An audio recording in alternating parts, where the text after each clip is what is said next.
Good morning. I'm here to present an assignment on the subject child development.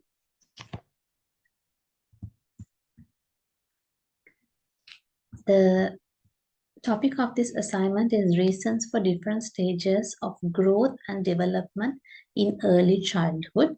And this is the second assignment of the child development subject. I'm Hasini Madanayake. I'm a student at South Asian International Institute of Higher Education, studying Diploma in Early Childhood Care and Development, and I'm from the March 2022 batch. So under this assignment, I'll be first talking about child growth, and then factors affecting child growth, and finally how to identify children with growth deficiencies. First, if we look at what is child growth is the quantitative change in a child's body and organs since the day of conceit.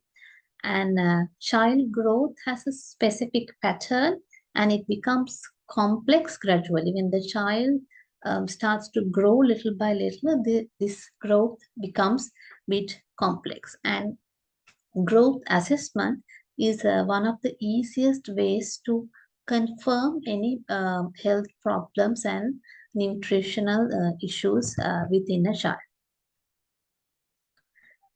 So now let's look at factors affecting child growth.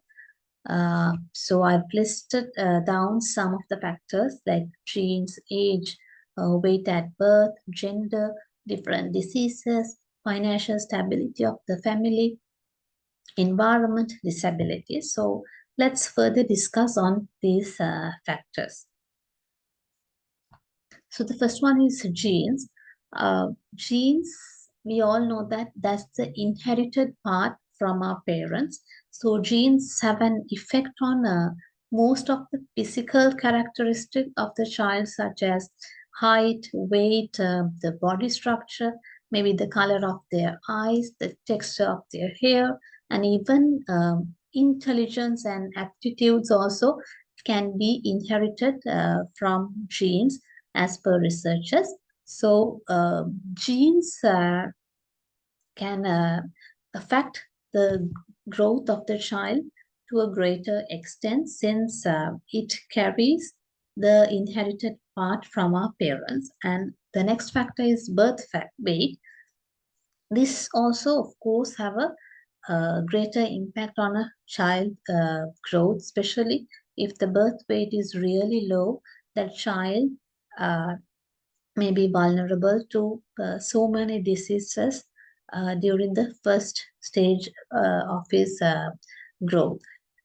So birth weight is a very strong predictor of weight and height of childhood. So this is highly connected with the mother's health and nutrition during the pregnancy. So mothers, if the mother is getting diseases like mumps during pregnancy, such diseases can cause to very low birth weight of a child. So during the pregnancy, how the mother is getting nutrition, mother's behaviors, mother's healthy living habits, and all these things affect the child's birth weight, so that in return, it can affect the child's growth. So the next one is gender. So gender means like when we take now boys, their growth is a bit different from girls' growth level, especially during puberty. But when we are talking about children, boys, we might say they are a little bit physically stronger than girls. So during the growth stages, we observe that boys tend to be a little bit taller than girls sometimes. So this gender is also another factor that affects the growth at the childhood. And the next factor is different diseases. because children tend to get so many diseases. Maybe the most sorry, common diseases like cold and fever, and then to uh, so many other diseases as well. But during all these diseases, they have to encounter maybe vomiting, diarrhea, and sometimes they might lose appetite, specifically due to antibiotics that they've been given during these diseases, and due to that they might end up with lack of enough nutritions, because they might avoid food, they might refuse taking food during a sick period. So the more often the child becomes sick, the more often he has the chances to miss his meals, and thus he'll miss the important nutrition that he needs for his growth. So if the child often becomes sick during the early childhood age, his growth is highly likely to be affected. And on the other hand, especially children with very serious health problems like cancer can also have this growth problem due to so many other issues related with their diseases. And the next factor is sorry, financial stability of the family. So this of course has a greater influence on the child's growth, because if the family is financially not stable, that family is obviously unable to provide a balanced diet to the child, and not only the diet, the protection and the caring, maybe the treatments for diseases. So these things can be questioned in an financially unstable family. Most of the poor families that are struggling with financial issues are neglecting the child's health and nutrition, and most of the time their protection as well. So in such a case, a child's growth can be affected, and also not only their physical growth, and sometimes their mental health can also be affected due to conflicts within the family due to financial instability. And the next factor is environment. So the environment the child grows uh, includes nutrition, hygiene, protection, love and affection, healthy living habits. So the environment also can have a great impact on the child's growth.